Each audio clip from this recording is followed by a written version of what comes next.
میرے بھائیوں، رمضان مبارک کے روزوں کو باقی تمام عبادات پر، چاہے وہ حج ہو، نماز ہو، زکوٰۃ ہو اور جتنے فرائض ہیں، ان پر اس اعتبار سے رمضان مبارک کے روزوں کو فوقیت حاصل ہے کہ پورے قرآن حکیم میں باقی جتنی بھی عبادات ہیں ان کی ڈیٹیل سکیٹرڈ فارم میں ہے، بکھری ہوئی حالت میں۔ یعنی اگر میں کہوں کہ حج کے ٹاپک پہ آیات کہاں ہیں، وہ سورۃ البقرہ میں بھی ہیں، سورہ آل عمران میں بھی ہیں، سورۃ الحج کے اندر بھی ہیں۔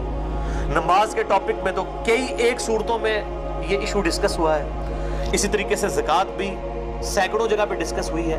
لیکن رمضان مبارک کو یہ فوقیت حاصل ہے کہ رمضان مبارک کا جو ٹاپک ہے پورے قرآن میں صرف ایک ہی جگہ پہ ڈسکس ہوا ہے، پورے قرآن میں، اور وہ سورۃ البقرہ کا رکوع نمبر ہے 23۔ 6 آیات میں آیت نمبر 183 سے لے کر 188 تک، سورۃ البقرہ آیت نمبر 183 سے 188 تک جو آپ نے قرآن حکیم میں کھول رکھی ہے، اس میں رمضان مبارک کے ٹاپک کو ڈسکس کیا گیا ہے۔ پورے قرآن کے اندر اس ایک مقام کے علاوہ نہ کہیں پہ کسی روزے کا ذکر ہے، نہ رمضان مبارک کے حوالے سے کوئی ڈیٹیلز آئی ہیں سوائے اس ایک موقع کے۔ یہ 6 آیات انشاءاللہ ہم آج کور کریں گے، اور اس میں 6 آیات کے اندر 5 سب ٹاپکس ڈسکس ہوئے ہیں چھوٹے چھوٹے، میں وہ ساتھ ساتھ کلیریفائی کرتا چلا جاؤں گا۔ اعوذ باللہ من الشیطان الرجیم، بسم اللہ الرحمن الرحیم۔ سورۃ البقرہ رکوع نمبر 23 آیت نمبر 183 سے لے کر 188 تک۔ پہلے 2 آیات ہم ڈسکس کریں گے، آیت نمبر 183 اور 184، جس میں ٹاپک نمبر 1 ہے رمضان مبارک کی اہمیت اور مقصد کیا ہے اور اس کی فرضیت۔ اعوذ باللہ من الشیطان الرجیم، بسم اللہ الرحمن الرحیم۔ یا ایھا الذین آمنوا کتب علیکم الصیام، اے ایمان والو تم پر روزے فرض کیے گئے ہیں، کما کتب علی الذین من قبلکم، جیسا کہ تم سے جو پہلی امتیں گزری تھیں ان پر بھی روزے فرض کیے گئے تھے۔ یہ امت محمدیہ صلی اللہ علیہ وآلہ وسلم کا خاصہ نہیں ہے، بلکہ جس طریقے سے نماز بھی اگلی امتوں پر فرض تھی، اس کے طریقے میں فرق ہو سکتا ہے، اسی طریقے سے روزے بھی اگلی امتوں پر فرض کیے گئے تھے۔ اور مقصد کیا تھا؟ لعلکم تتقون، تاکہ تم متقی بن سکو۔ تقوی کا جو روٹ ورڈ ہے عربی میں وہ ہے وقا۔ وقا کہتے ہیں عربی میں بچنے کو، یعنی جس شخص کو یہ یقین ہو کہ کسی ہستی نے میری مرضی کے بغیر مجھے پیدا کیا ہے اور وہ میرے ساتھ کچھ بھی کرنے پر قادر ہے، اس کے خوف کی وجہ سے، اس کے ڈر کی وجہ سے گناہوں سے بچنا اور فرائض پر استقامت اختیار کرنا، یہ ہے تقوی۔ اب وہ گناہ حقوق العباد سے ریلیٹڈ بھی ہو سکتے ہیں اور حقوق اللہ سے ریلیٹڈ بھی ہو سکتے ہیں، اور فرائض بھی حقوق العباد سے ریلیٹڈ بھی ہو سکتے ہیں اور حقوق اللہ سے ریلیٹڈ بھی ہو سکتے ہیں۔ سورۃ الحجرات میں واضح طور پر آیا ان اکرمکم عند اللہ اتقاکم، بے شک تم میں اللہ تعالیٰ کے نزدیک سب سے عزت والا وہ ہے جو زیادہ متقی ہے۔ اور رمضان کا مقصد بھی تقوی ہے۔ اب مجھے ضمناً حدیث یاد آئی جو بخاری اور مسلم دونوں میں موجود ہے، کتاب النکاح چیپٹر میں یہ پہلی حدیث ہی آپ کو مل جائے گی، صحیح بخاری میں بھی، صحیح مسلم میں بھی اور مشکات میں بھی، نکاح والے چیپٹر میں، کہ آپ صلی اللہ علیہ وآلہ وسلم نے فرمایا، اے نوجوانوں کے گروہ، تم میں سے جو نکاح کی استطاعت رکھتا ہو اسے چاہیے کہ وہ نکاح کرے، یہ چیز اس کے شرمگاہ کی حفاظت میں مدد کرے گی اور نگاہوں کو نیچا رکھنے میں اس کو سپورٹیو ہوگی۔ اور جو نکاح کی استطاعت نہ رکھتا ہو، یعنی فائنینشلی اس کو سپورٹ نہ کر سکتا ہو ازدواجی زندگی کو، تو وہ روزے رکھ کر اپنی شہوت کو ٹھنڈا کرے۔ یعنی روزہ جو ہے یہ تقوی کے حصول کا ایک ذریعہ ہے۔ ایام معدودات، گنتی کے چند دن ہیں، یہ رمضان کا جو مہینہ ہے اور روزے ہیں۔ فمن کان منکم مریضا، بس جو کوئی تم میں مریض ہو، اس میں بھی ایکسیپشن دے دی کہ اگر مریض ہو، او علی سفر، یا وہ سفر میں ہو، فعدۃ من ایام اخر، تو وہ اپنی گنتی کو باقی دنوں میں پورا کر سکتا ہے۔ اب وہ سفر چاہے آرام دہ ہو یا غیر آرام دہ ہو، اس سے کوئی سروکار نہیں ہے، سفر میں وہ روزہ چھوڑ سکتا ہے، لیکن باقی دنوں میں گنتی پوری کرنی ہوگی. باقی اس کی ڈیٹیلز انشاءاللہ فقہی احکام و مسائل ہم اگلی نشست میں ڈسکس کریں گے. وَعَلَى الَّذِينَ يُطِيقُونَهُ فِدْيَةٌ طَعَامُ مِسْكِينٍ، اور وہ لوگ جو بڑی مشکل سے طاقت رکھتے ہیں روزہ رکھنے کی، یعنی بہت بوڑھے ہو چکے ہیں، بیمار ہیں، یا اسی طریقے سے کوئی حاملہ عورت ہے، کوئی دائمی مریض ہے شوگر وغیرہ کا، اس طرح کی جو صورتحال ہو، فدیۃ طعام مسکین، وہ فدیہ دے سکتا ہے مساکین کو. فمن تطوع خیرا فهو خیر له، اور جو کوئی اس سے بھی زیادہ اللہ کی راہ میں خرچ کرنا چاہے، یعنی ویسے تو ایک روزے کے بدلے ایک مسکین کو ایک وقت کھانا ہے، اگر کوئی زیادہ مساکین کو کھلانا چاہتا ہے، جتنا گڑ پاؤ گے اتنا ہی میٹھا ہوئے گا، تو اس کے لیے اتنا ہی بہتر ہے. وَأَن تَصُومُوا خَيْرٌ لَكُمْ، اور اگر تم روزہ رکھو تو اسی میں تمہارے لیے بہتری ہے. یہ نہ ہو کہ تھوڑی سی بیماری اور بہانہ کر کے کہو جی میں تو فدیہ ہی دے دینا، روزہ رکھنے کی کیڑی لوڑ ہے. اِن كُنتُمْ تَعْلَمُونَ، اگر تم جانتے ہو تو روزہ رکھنے میں ہی بہتری ہے. یعنی انسان سب سے بڑا خود اپنے اوپر جو ہے وہ گواہ ہے اور مفتی ہے، وہ بہتر سمجھتا ہے کہ مجھے کس طریقے سے چیزوں کو لے کر چلنا ہے. جیسے دنیاوی منفعت کے لیے وہ انسان چھوٹی چھوٹی چیزوں کا خیال رکھتا ہے، تو آخرت کے اعتبار سے بھی وہ خیال رکھے. اچھا، یہ جو آیت ہے وَعَلَى الَّذِينَ يُطِيقُونَهُ فِدْيَةٌ طَعَامُ مِسْكِينٍ، اس حوالے سے صحیح بخاری میں ایک حدیث ہے انٹرنیشنل نمبر کے مطابق 4505، جس میں ابن عباس کا قول ہے کہ یہ آیت منسوخ نہیں ہے، کیونکہ بعض اصحاب کا موقف ہے. صحیح بخاری میں 4507 نمبر حدیث آتی ہے جس میں ابن عمر کا قول ہے کہ یہ آیت منسوخ ہے. یعنی ان کا موقف یہ ہے کہ یہ پہلے آپشن تھی کہ جو شخص مال دے سکتا ہے وہ مال دے لے، اور جو روزہ رکھ سکتا ہے وہ روزہ رکھ لے. یہ دونوں آپشن ہے، یعنی مریض والا چکر نہیں. جو مالدار ہے وہ صرف مال دے دے، چاہے وہ صحت مند بھی ہے تو روزہ رکھنے کی ضرورت نہیں ہے. یہ ابن عمر کا موقف ہے 4507. جبکہ ابن عباس کا موقف صحیح بخاری میں 4505 ہے، وہ یہ کہتے ہیں کہ یہ آیت منسوخ نہیں ہے، بلکہ اس سے مراد وہ بوڑھا اور بوڑھی ہیں یا بیمار شخص جس کو صحت یاب ہونے کی امید نہیں ہے اور بڑی مشکل سے وہ روزہ رکھنے پر قادر ہے، اس کے لیے روزہ نبھانا مشکل ہے.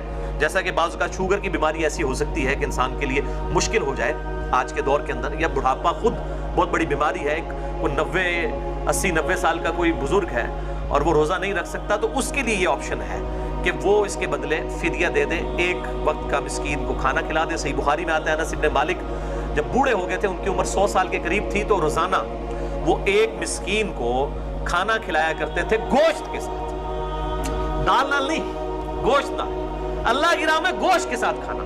اور یہ بھی آتا ہے کہ وہ بسا اوقات 30 مساکین کو اکٹھا بٹھا کر کھانا کھلا دیا کرتے تھے 30 کے 30 روزوں کا. تو یہ دونوں طرح آپشن موجود ہے، جس طرح بھی کر لیا جائے. میں انشاءاللہ اگلی دفعہ اس پہ ڈیٹیل بات کروں گا.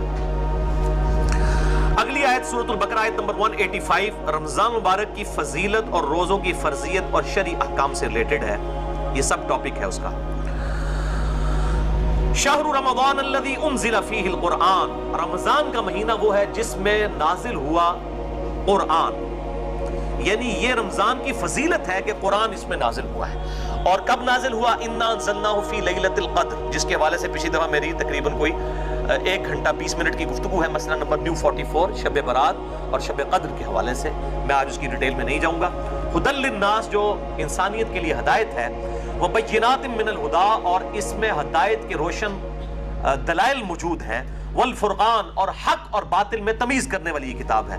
یعنی اولڈ ٹیسٹمنٹ، نیو ٹیسٹمنٹ کے بعد یہ اب فائنل ٹیسٹمنٹ ہے الفرقان، حق اور باطل میں تمیز کرنے والی کتاب. یہ قرآن حکیم کے اعتبار سے رمضان کو فضیلت حاصل ہے کہ رمضان المبارک میں اللہ تعالیٰ کی طرف سے آخری پیغام قیامت تک کے لیے انسانیت کے پاس جو آیا وہ اس مہینے میں نازل ہوا.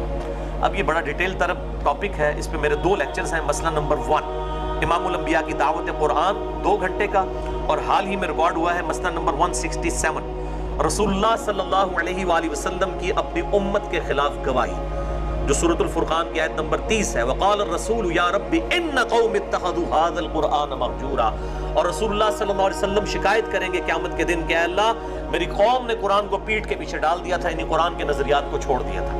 یہ بڑی سخت آیت ہے. اس کے کانٹیکسٹ میں میں نے تقریباً 2 گھنٹے کی گفتگو کی تھی. مسئلہ نمبر 167، جسے شوق ہو تو وہ دیکھیں. فمن شہد منکم الشہر فلیصم، تو تو جو کوئی بھی تم میں رمضان کا مہینہ پائے تو اسے چاہیے کہ وہ رمضان کے روزے رکھے. وَمَنْ كَانَ مَرِيضًا اور جو کوئی مریض ہو او عَلَى سَفَرٍ یا سفر پر ہو فَعِدَّةٌ مِّنْ أَيَّامٍ أُخَرَ تو وہ یہ گنتی بعد کے دنوں میں بھی پوری کر سکتا ہے. اللہ تعالیٰ کی طرف سے آسانی ہے مسافر کے لیے اور مریض کے لیے. یرید اللہ بکم اليسر اللہ تعالیٰ تو تمہارے لیے آسانی چاہتا ہے. ولا یرید بکم العسر اور اللہ تعالیٰ تمہارے لیے مشکل نہیں چاہتا. لیکن مولوی آپ کے لیے مشکل چاہتا ہے, کبھی آپ کے لیے آسانی نہیں چاہے گا. اور عجیب طرح کی وہ لاجک سے وہ نہیں جی اس زمانے اتنے سفر ہوتے سن جناب, وہ گھوڑیاں ہوتے تھے, اونٹ ہوتے, بڑے مشکل سفر سن. آج کل تو ٹرین میں سفر ہے اور ہوائی جہاز میں. آج کل روزہ نہیں چھوڑنا چاہیے بھئی, یہ قیامت تک کے لیے حکم باقی ہے. اللہ تعالیٰ نے آسانی دی ہے, چاہے ٹرین میں بھی سفر ہو, جہاز میں بھی. میں نے سارے سفر کیے ہوئے. سفر بہرحال سفر ہوتا ہے, بڑا مشکل ہوتا ہے سفر. تو اللہ تعالیٰ کی طرف سے دی ہوئی آسانی کو چھیننے کی کوشش نہ کریں. بخاری اور مسلم دونوں میں حدیث ہے, لوگوں کو آسانیاں بتاؤ, خوشخبریاں دو, ان کو متنفر نہ کرو دین سے. وَلِتُكْمِلُوا الْعِدَّةَ اور اللہ تو چاہتا ہے کہ بس تم گنتی پوری کر لو. یعنی یہ جو 30 یا 29 مہینے میں جو 29 یا 30 روزے ہیں یہ گنتی پوری کر لو. اور ظاہر ہے 29 سے کم نہیں ہوں گے, 30 سے زیادہ نہیں ہوں گے. ایک شخص اب رمضان المبارک سعودیہ سے رکھ کے آیا اور یہاں پر 30 روزے ہو جاتے ہیں, وہاں ایک دن پہلے روزہ ہے. اب اس کے یہاں پہنچتے یہاں 29واں ہے اور اس کا 30واں ہے, تو اب وہ 31واں روزہ نہیں رکھے گا. 31واں جو اس کا روزہ ہے, یہاں کا 30واں جو پاکستان کا بن رہا ہوگا, اس دن وہ روزہ نہیں رکھے گا. لیکن عید بھی نہیں کرے گا, عید مسلمانوں کے ساتھ ہی کرے گا, باقی مسلمانوں کے ساتھ. تو روزہ وہ چھوڑ دے گا کیونکہ گنتی پوری کرنی ہے. اور چاند کا مہینہ بخاری اور مسلم میں آتا ہے یا تو 30 دن کا ہوتا ہے یا 29 کا. وَلِتُكَبِّرُوا اللَّهَ عَلَى مَا هَدَاكُمْ تاکہ تم تکبیر بلند کرو اس بات پر کہ اللہ نے تمہیں ہدایت دی. وَلَعَلَّكُمْ تَشْكُرُونَ اور تاکہ تم اللہ تعالیٰ کا شکر ادا کرو. اور یہ دونوں کام ہم کرتے ہیں عید الفطر کے دن.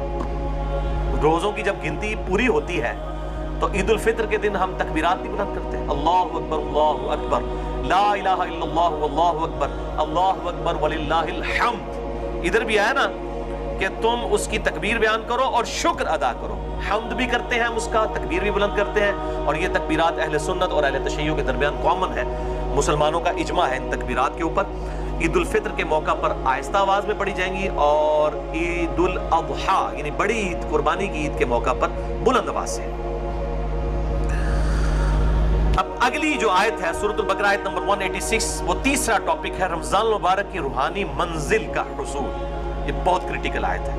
اس آیت پہ کم از کم میں 5 گھنٹے بول سکتا ہوں. فل بدی وَإِذَا سَأَلَكَ عِبَادِي عَنِّي فَإِنِّي قَرِيبٌ اے میرے محبوب صلی اللہ علیہ وآلہ وسلم, جب میرے بندے آپ سے میرے متعلق سوال کرتے ہیں تو فرماؤ میں تمہارے بالکل قریب ہوں. اجیب دعوت الداعی اذا دعان ہر پکارنے والے کی پکار کو سنتا ہوں جب وہ مجھے پکارتا ہے. لیکن شرط کیا ہے؟ فَلْيَسْتَجِيبُوا لِي وَلْيُؤْمِنُوا بِي لَعَلَّهُمْ يَرْشُدُونَ لیکن لوگوں کو بھی چاہیے کہ وہ میرا حکم مانے اور مجھ پر ایمان لائیں جیسا کہ ایمان لانے کا حق ہے, تاکہ وہ ہدایت پا جائیں, رشد و ہدایت پا جائیں. یعنی یہ ون وے ٹریفک نہیں ہے. گاڈ کو رسپانس کریں گے پھر آگے سے رسپانس ملے گا.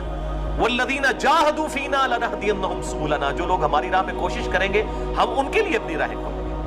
یہ نہیں ہے کہ انسان جو ہے وہ کوشش کوئی نہ کرے اور پھر کہے کہ اللہ تعالیٰ میرے ساتھ وہ والا معاملہ فرمائے. نہیں, جب میرے بندے آپ سے میرے متعلق سوال کریں فرما دیجئے میں تمہارے بالکل قریب ہوں. ہر پکارنے والے کی پکار کو سنتا ہوں جب وہ مجھے پکارے. لیکن لوگوں کو بھی چاہیے کہ میرا حکم مانے اور مجھ پر ایمان لائیں جیسا کہ ایمان لانے کا حق ہے. اب یہ بڑی امپورٹنٹ آیت ہے. اس کو میں نے ڈکلیئر کیا ہے انسانیت کا میگنا کارٹا. 13ویں صدی عیسوی کے اندر اور بعد میں پھر 17ویں صدی عیسوی کے اندر ریوائز کیا گیا. میگنا کارٹا ایک آئینی چارٹر تھا جو کنگڈم تھی انگلستان کی, اس کی طرف سے کہ بادشاہ پر عوام کے کیا حقوق ہیں. اور اس میں یہ تھا کہ ہر شخص کا یہ حق ہے کہ وہ بادشاہ وقت کا دروازہ کھٹکھٹا سکتا ہے. اسے کہا جاتا تھا میگنا کارٹا.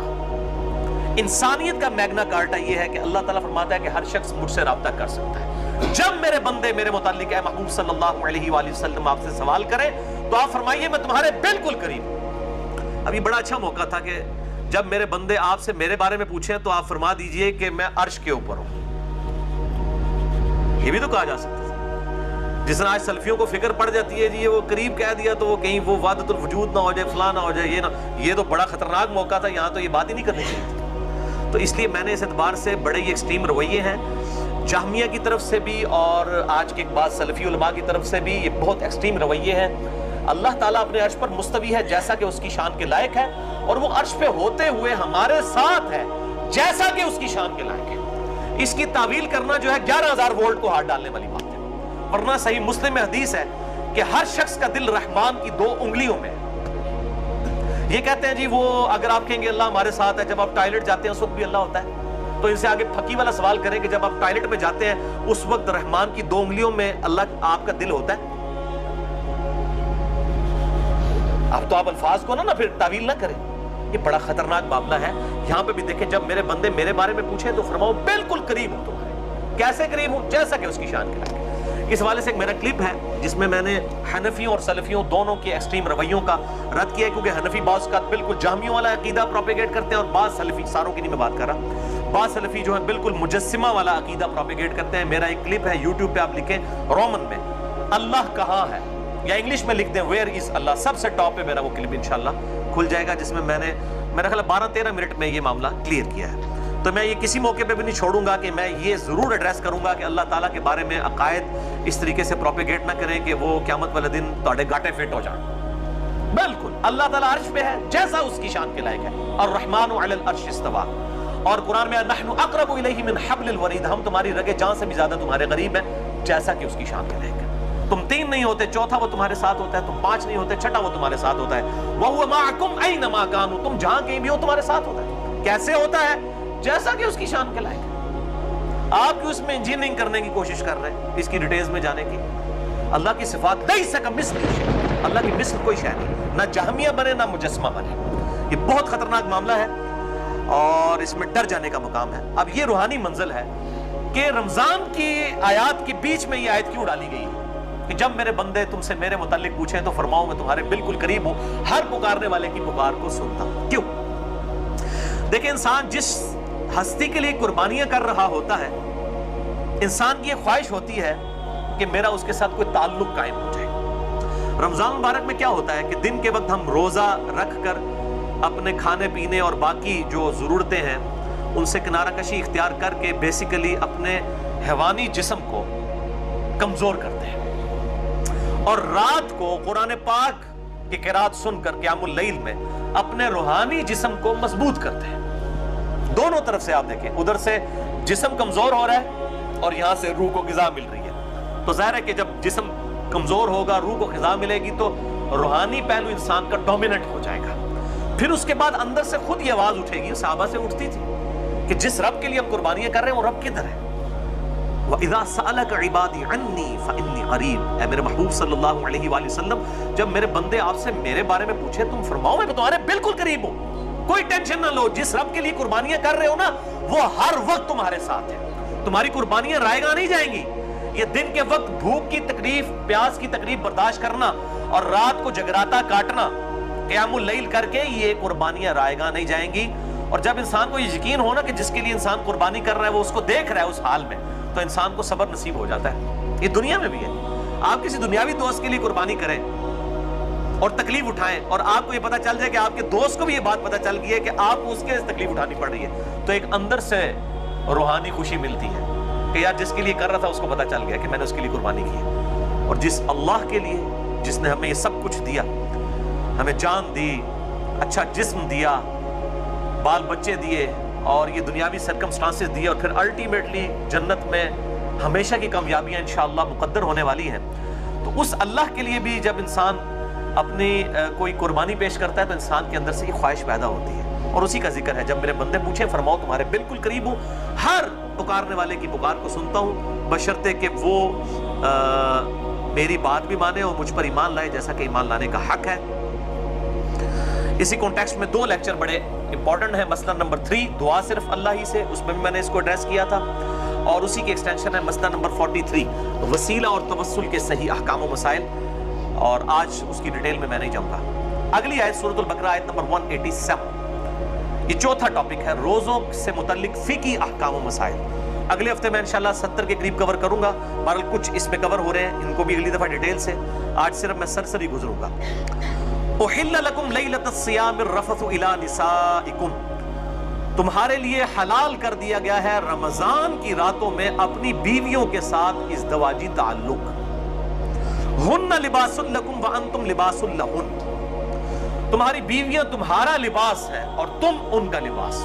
لباس اور جسم میں کوئی پردہ نہیں ہوتا, میاں بیوی ایک دوسرے کی عفت اور عصمت کی حفاظت کرنے کے اعتبار سے بھی لباس ہے, اور باقی بھی لباس تو ہیں. علم اللہ انکم کنتم تختانون انفسکم, اللہ تعالیٰ نے یہ جانچ لیا کہ تم اپنے جی میں خیانت کرتے تھے, گلٹی فیل کرتے تھے. فتاب علیکم, تو اللہ نے تم پر رجوع فرمایا. وعفا عنکم, اور تمہارے لیے ڈھیل فرما دی, تمہیں معاف فرما دیا, تمہارے لیے آسانی کر دی. فالآن باشروہن, بس آؤ اور اپنی بیویوں کے ساتھ ازدواجی تعلق قائم کرو. وابتغوا ما کتب اللہ لکم, اور اللہ سے طلب کرو جو اللہ نے تمہارے لیے مقدر کیا ہے, یعنی کہ نیک اولاد. اس آیت کے کانٹیکسٹ میں صحیح بخاری کے اندر انٹرنیشنل نمبر کے مطابق 4508 نمبر حدیث ہے. برا بن عازب رضی اللہ تعالیٰ عنہ کہتے ہیں کہ صحابہ کرام کے دو گروہ تھے. ایک وہ تھے کہ جب رمضان کے روزے فرض ہوئے تو دن کے وقت تو ظاہر ہے کہ وہ بیویوں کے ساتھ ازدواجی تعلق نہیں رکھتے تھے روزے کی وجہ سے, لیکن بعض ایسے تھے جو رات کے وقت بھی اپنی بیویوں کے ساتھ تعلق نہیں رکھتے تھے, اور وہ سمجھتے تھے کہ یہ رمضان پورے کا پروٹوکول ہے. اور بعض ایسے تھے جو رات کے وقت تعلق قائم کرتے تھے اور وہ یہ سمجھتے تھے کہ یہ روزہ تو کھل چکا ہے, اب کوئی مسئلہ نہیں ہے, اور وہ لوگ حق پر بھی تھے, لیکن ساتھ ہی ان کے دل میں گلٹ بھی رہتا تھا. یہ جو الفاظ آئے نا کہ کنتم تختانون انفسکم, تم اپنے جی میں خیانت محسوس کرتے تھے. خیانت ہے نہیں تھی, لیکن اندر سے محسوس کرتے تھے کہ واضح حکم نہیں آیا, کہیں ہم غلطی نہ کر رہے ہو. تو اللہ تعالیٰ نے پھر حکم نازل فرما دیا تاکہ تمہارے لیے آسانی ہو جائے. تو پھر اللہ تعالیٰ نے یہ آیات نازل فرمائی کہ کوئی اس میں ممانعت نہیں ہے, دن کے وقت یہ پروٹوکول ہے, روزے کا کھانا پینا اور ازدواجی تعلق والا معاملہ جو ہے اس سے بچنا ہے, رات کے وقت ہے یہ معاملہ نہیں ہے. وَكُلُوا وَاشْرَبُوا حَتَّى يَتَبَيَّنَ لَكُمُ الْخَيْطُ الْأَبْيَضُ مِنَ الْخَيْطِ الْأَسْوَدِ, اور کھاتے پیتے رہو سحری کے وقت یہاں تک کہ جو سفید ڈورا ہے وہ رات کے جو سیاہ ڈورا ہے اس سے ممتاز ہو جائے. من الفجر, فجر کے وقت, یعنی فجر کے وقت جب آپ مشرق کی طرف منہ کریں تو سیاہی ہوتی ہے, جب فجر کا وقت داخل ہونے والا ہوتا ہے اس سے کافی دیر پہلے ہی ہلکی ہلکی سفیدی ظاہر ہوتی ہے, کیونکہ سورج اوپر آ رہا ہوتا ہے with respect to زمین. اس کو ہم کہتے ہیں صبح کاذب, یعنی جھوٹی صبح.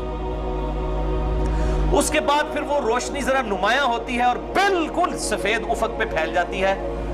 اس سے اوپر بلیک ہوتا ہے سارا معاملہ اور نیچے ہوتا ہے سفید. اس کو ہم کہتے ہیں صبح صادق. اس وقت فجر کا وقت داخل ہو جاتا ہے, وہ کالا اور سفید ڈھورا ہے, فجر کا وقت داخل ہو جاتا ہے اور سحری کا وقت ختم ہو جاتا ہے. اور پھر جب سورج کی ٹکیا باہر آنا شروع ہوتی ہے اس وقت فجر کا وقت بھی ختم ہو جاتا ہے. تو یہ کہا جا رہا ہے فجر کے وقت جو سفید اور سیاہ ڈورے ہیں جب وہ ممتاز ہو جائیں, یعنی صبح کاذب صبح صادق میں کنورٹ ہو جائے, پھر کھانا پینا چھوڑ دو. آج کل بڑا آسان ہے, وہ ٹائم ٹیبل بنے ہیں, میں انشاءاللہ اگلی دفعہ بتاؤں گا. اینڈرائڈ ایپس بنی ہیں پرو مسلم اور باقی, میں انشاءاللہ اگلی دفعہ ڈیٹیل کے ساتھ اسے ڈسکس کروں گا. بہرحال اسی کانٹیکسٹ میں صحیح بخاری میں ایک حدیث ہے 4509. عدی بن حاتم کہتے ہیں کہ جب میں نے یہ آیت پڑھی تو انہوں نے اپنے تکیے, اپنے سرہانے, ایک سفید رنگ کا دھاگا اور ایک کالے رنگ کا دھاگا رکھ لیا اور وہ رات کے اندھیرے میں اس کو دیکھتے رہتے تھے. جب ان دونوں کا کلر واضح ہو جاتا تھا نا تو وہ کہتے تھے اچھا اب سحری کا وقت ختم ہو گیا. تو نبی صلی اللہ علیہ وآلہ وسلم کو آ کر عرض کی تو آپ صلی اللہ علیہ وسلم مسکرائے اور آپ نے مزاح کے طور پہ فرمایا کہ تیرا تکیہ اتنا چوڑا ہے کہ آسمان کے ڈورے اس کے نیچے آ جاتے ہیں. اس سے مراد آسمان کے ڈورے ہیں, آسمان پہ جو سفید اور سیاہ ڈورا ہے یہ والے ڈورے نہیں ہیں. اس سے یہ بات پتہ چلی کہ اجتہاد صحابی کا بھی غلط ہو سکتا ہے صحیح حدیث کے مقابلے میں. اب انہوں نے اجتہاد ہی کیا نا, تو نبی صلی اللہ علیہ وسلم کی صحیح حدیثوں میں پہنچی تو ان کو پتہ چلا کہ یہ اجتہاد غلط تھا. یہ پکی ہے خصوصاً اپنے مقلدین علماء اور بھائیوں کے لیے جو کہتے ہیں اجتہاد. تو یہ اجتہاد کو ہم بھی مانتے ہیں لیکن کتاب و سنت اجماع کے بعد. اجتہاد تو صحابی کا بھی غلط ہو سکتا ہے کتاب و سنت کے مقابلے میں. وہ صحابی کا اجتہاد ہی تھا نا کہ کالا اور سفید ڈورا, انہوں نے اپنے دماغ سے سوچا, لیکن اللہ کے نبی کی حدیث آئی, آپ نے فرمایا کہ نہیں اس سے مراد وہ ہے. اب اس میں کوئی ضد نہیں کرنی چاہیے. تو قرآن حکیم میں ہر چیز موجود ہے, انسان تھوڑا سا تفکر کرے تو حق بات انسان کو پتہ چل جائے گی. ثم اتم الصیام الی اللیل, اور پھر اس کے بعد روزے کو رات تک مکمل کرو. اب یہ بڑا کڑوا ٹاپک ہے اور بون آف کنٹینشن ہے سنی اور شیعہ کے درمیان. میں انشاءاللہ اگلی دفعہ یہ مسئلہ بھی حل کر دوں گا. یہاں پہ الفاظ یہ نہیں ہے کہ روزے کو مکمل کرو شام تک, یہ الفاظ ہیں روزے کو مکمل کرو رات تک. اور رات کی ڈیفینیشن کے اعتبار سے جو اختلاف پایا جاتا ہے, میرے نزدیک سنی اور شیعہ دونوں ہی اپنی جگہ موقف پہ درست ہیں, اور بسا اوقات سنی علماء جو ہیں وہ شیعہ کے ساتھ بالکل خیانت کر رہے ہوتے ہیں اس مسئلے میں, اور بعض اوقات شیعہ جو ہیں وہ اہل سنت کے ساتھ خیانت کر رہے ہوتے ہیں. میں انشاءاللہ اگلی دفعہ اس مسئلے کو ڈسکس کروں گا. اور دونوں نے ون سائیڈڈ باتیں پکڑی ہوئی ہیں. اب یہ سارے حدیث بتا رہے ہوتے ہیں جی افطار میں جلدی کرو, حالانکہ یہ بھی حدیث موجود ہے قیامت والے دن آپ صلی اللہ علیہ وسلم کو ایسا منظر بھی دکھایا گیا ہے کہ دوزخ کے اندر لوگ الٹے لٹکے ہوئے ہیں جو وقت سے پہلے روزہ کھول لیا کرتے تھے. اب ہم یہ پوچھتے ہیں کہ وقت سے پہلے کھولنے والے کون ہیں؟ اہل تشیع کے بارے میں تو یہ ہے کہ وہ لیٹ کھولتے ہیں. پہلے کون کھول رہے ہیں؟ پہلے وہ کھول لیں جن کے ٹائم ٹیبل غلط بنے ہوئے ہیں. ان کو شرم بھی نہیں آتی, ہر سال لوگوں کے روزے وہ افطار میں جلدی کریں. افطار میں جلدی کا یہ مطلب تو نہیں کہ آپ روزہ ابھی گروپ پورا بھی نہیں ہوا اور آپ کے بزرگ بابے غلط ٹائم ٹیبل بنا گئے ہوئے ہیں, آپ ان کے مطابق چلیں. میں ہمارے جیلم میں تو میں نے خصوصاً اہل حدیث مکتب فکر کے تو روزے شاید 25-30 سال سے کسی کا بھی صحیح نہ ہو, کیونکہ ان کا ٹائم ٹیبل مغرب کے وقت 4-5 منٹ جو ہے پہلے ہے. اور کئی بار بالکل آپ بلند مقام پہ چڑھیں تو آپ کو روشنی نظر بھی آئے گی. ان کو بتایا کہ بھی آپ دارالاسلام پبلیکیشن خود اہل حدیث کا ادارہ ہے, ان کا آپ ٹائم ٹیبل دیکھ لیں, اس میں 4-5 منٹ کا آپ کا فرق ہے. تو یہ انشاءاللہ میں اگلی دفعہ اس کو ڈسکس کروں گا, چھوڑوں گا نہیں, کیونکہ اللہ تعالیٰ نے جڑی شے مسلط کر دیتی ہے وہ تو پھر مسلط ہوئے گی انشاءاللہ تعالی. وَلَا تُبَاشِرُوهُنَّ وَأَنْتُمْ عَاكِفُونَ فِي الْمَسَاجِدِ, اور عورتوں کے ساتھ ازدواجی تعلق مت قائم کرو جب تم مسجدوں میں اعتکاف کیے ہوئے ہو. اس سے یہ بات پتہ چلی کہ عورت بھی مسجد میں اعتکاف کر سکتی ہے, لیکن میں نے پچھلی دفعہ بتایا تھا جب حالات فیوریبل ہو. آج کے جو حالات ہیں اس کے اندر بہتر یہ ہے کہ عورت گھروں میں ہی اعتکاف کرے. اس کی وجہ یہ ہے کہ آج کل یہ سیلفی فون اور یہ باقی جو بیماریاں ہیں اس کی وجہ سے کچھ ہو جائے گا, اللہ یہ کہ جہاں پہ آپ کو کنفرم ہو کہ اس طرح کی کوئی بےہودگی نہیں ہے تو وہاں پر سیکیورٹی بھی ہو ہر اعتبار سے.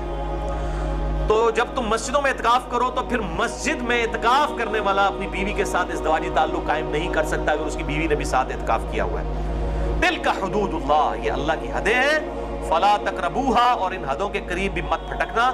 کذالک یبین اللہ آیاتہ للناس لعلہم یتقون, اور اس طریقے سے اللہ تعالیٰ اپنی آیات کھول کھول کر بیان فرماتا ہے تاکہ تم متقی بن جاؤ. وہی بات لعلکم تتقون, متقی بنانے کے لیے یہ کھول کھول کر مطلب کیا ہے کہ کوئی شخص یہ نہ کہے کہ آپ یہ اتنی نٹی گٹیز ڈسکس کی جا رہی ہیں اور میاں بیوی کا ریلیشن شپ ڈسکس ہو رہا ہے, یہ کتنی کوئی بے حیائی پہ مبنی نعوذ باللہ کوئی باتیں ہیں.